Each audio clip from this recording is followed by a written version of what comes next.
Welcome back, everyone. This will be my new Marvel Eternals video all about Galactus and the Celestials. The writers of the Eternals movie were talking about using him in the next film, so we'll break it all down. If you're brand new to the channel, be sure to subscribe to get all the videos. We have Marvel Disney Plus Day happening real soon with a bunch of trailers. I'll be doing videos for all those. Careful for spoilers for the Eternals movie if you haven't seen it yet, because I'll be talking about some of the big plot points in the history of the MCU, the history of the Celestials, and what Galactus has to do with that.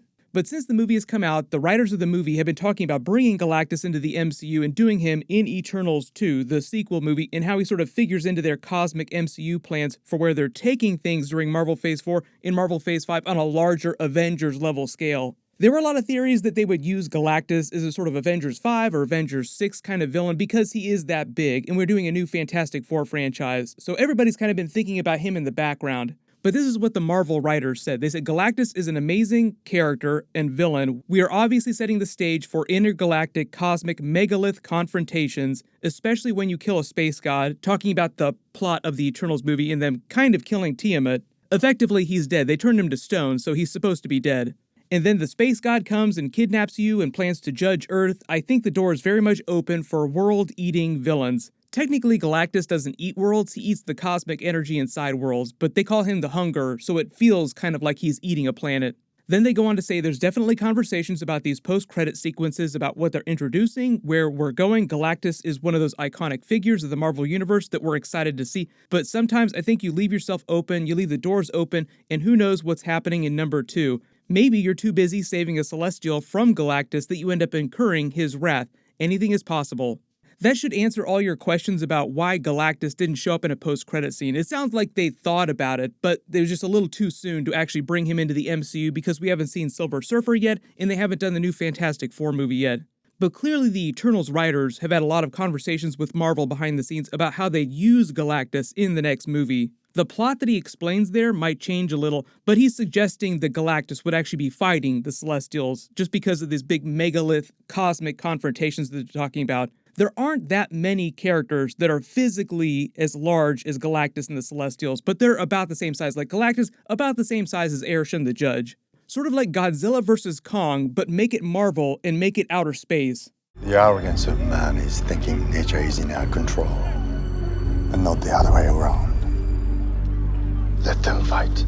That would be a little bit different from his relationship to the Celestials in the comics. In the comics, Galactus actually views them as being the bigger fish, if you're talking about apex predators. In fact, the Eternals story that they adapted for the movie, Neil Gaiman's Eternals run with Tiamat, the dreaming Celestial, waking up and the Eternals trying to stop that from happening on Earth, Galactus was actually featured in that story and starts to get afraid when it senses that a new Celestial is being born.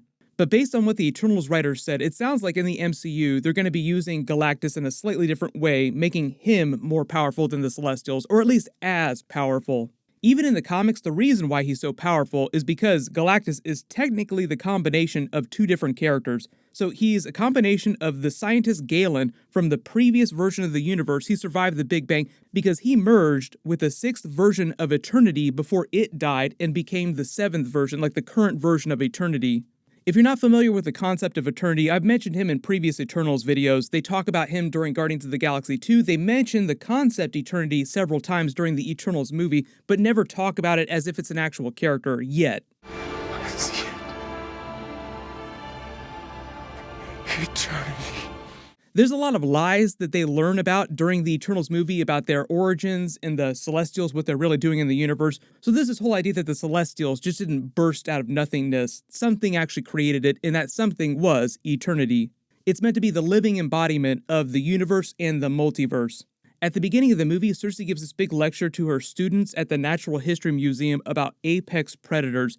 And the way they use it in this scene here is meant to be a reference to the Eternals' relationship with humans and the Deviants, like they're the apex predators on Earth. But secretly, it's also a sly reference to the Celestials and the way the Eternals view them. So take that a step further, next big twist, there are bigger fish out there, bigger apex predators beyond the Celestials in the Marvel Universe. There are also a lot of power-ups that lesser characters like the Eternals can gain, like the Unimind, that help them kill Celestials, making them kind of like the apex predators. So there's always a bigger fish out there, Galactus being one of them.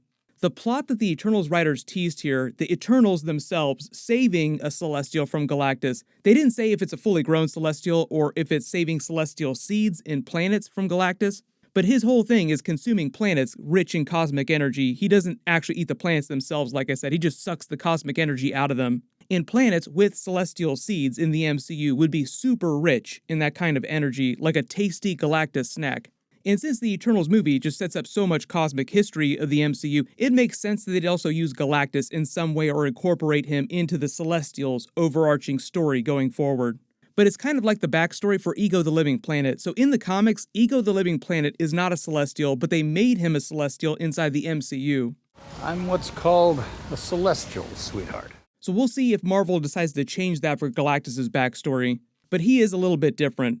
Galactus is called the Hungerer because he goes around eating cosmic energy in planets, so it sounds like he's doing the opposite of what the Celestials is doing, but they actually kind of serve the same cosmic purpose. During the movie, Arishem tells Cersei that the reason the Celestials exist, their sole mission, is to create new suns so that new galaxies can form and new life can grow, helping the universe to continue existing. If they stopped doing that, if all the Celestials died, the universe would enter heat death much faster than intended, and you can't fight entropy, so at the end of the day, at some point, we know from the Loki series, He Who Remains version of Kang, that the main MCU universe that we're in, the sacred timeline, has to end eventually, so at some point the Celestials will die one way or another. It's just a question of how many more billions of years we have.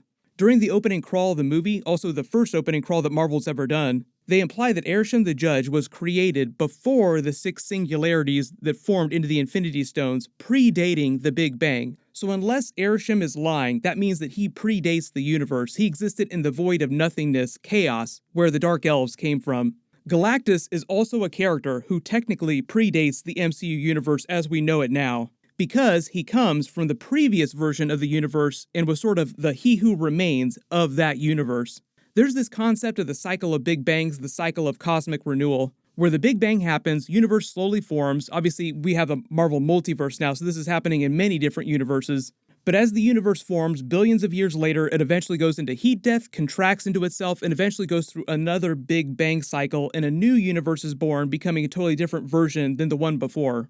Galactus was a normal scientist named Galen, in the last living society alive in his version of the universe right before the heat death and next Big Bang. As his version of the multiverse started to collapse in on itself and go into another Big Bang cycle, he basically flew his spaceship directly into the singularity as it was forming and was able to survive the Big Bang because the version of eternity from his multiverse merged its dying essence with him and they became the combined Galactus being. So that's why Galactus became so powerful, because he basically has all the power of a version of eternity.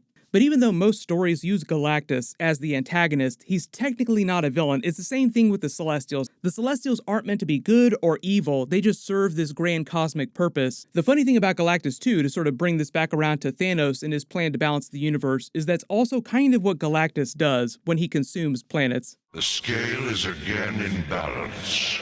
All is as it was. Perfectly balanced, as all things should be.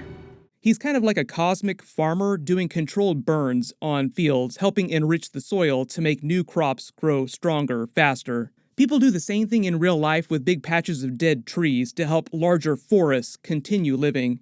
In bringing this back around to the new Fantastic Four movies that Marvel is setting up right now, Galactus sort of goes hand in hand with the Silver Surfer character. Usually you see him first, and he is the herald of Galactus, so then you know that Galactus is coming when he shows up. There's a lot of theories that the new mystery character that James Gunn just cast in Guardians of the Galaxy 3 is the new MCU Silver Surfer. So Chakudi Iwuji is someone who he just finished working with on the Suicide Squad movie, the Peacemaker series. He posted this photo of them starting to film Guardians 3, but didn't say who he was playing, just said that he'd given him the Guardians 3 part that everyone in Hollywood wanted. And after Adam Warlock, who is the character that every single person in Hollywood would want to play in that movie? Silver Surfer, just a really solid theory. Also because of where they're taking that character in future movies, he's just a really huge deal in the MCU. The actor Chakudi Iwuji has also won this laundry list of acting awards for Shakespeare plays that he's done, and Silver Surfer has this very Shakespearean way about him, his personality. You may remember Lawrence Fishburne's performance as Silver Surfer in the original Fantastic Four movies. He was just the voice of the character. Doug Jones did the physical camera performance. It is known by many names.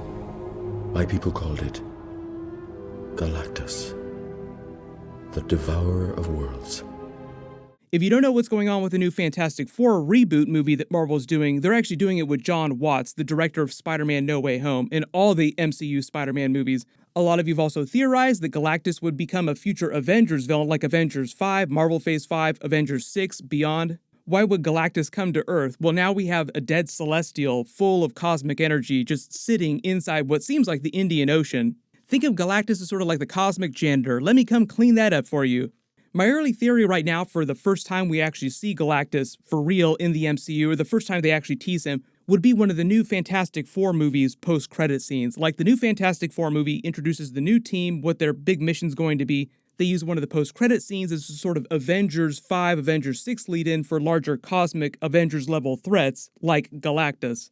But everyone let me know in the comments, if the Eternals writers are talking about using Galactus in the sequel movies, what do you actually want them to do with the character? Really big reminder, Marvel Disney Plus Day trailers are coming on Friday. There'll be a bunch of Marvel trailers. There's rumors that they're also going to drop the Star Wars Obi-Wan Kenobi trailer, maybe a Moon Knight trailer, She-Hulk trailer, and hopefully some announcements about upcoming new Marvel series that they haven't talked about yet. I'm really crossing my fingers for a Kit Harington Black Knight series. That would be amazing. Make sure you have alerts enabled for my channel to be the first to watch those. And everyone click here for my Spider-Man No Way Home, Tobey Maguire and Andrew Garfield video, and click here for my full Eternals post-credit scene video. Thank you so much for watching, everyone stay safe, and I'll see you guys in the next one.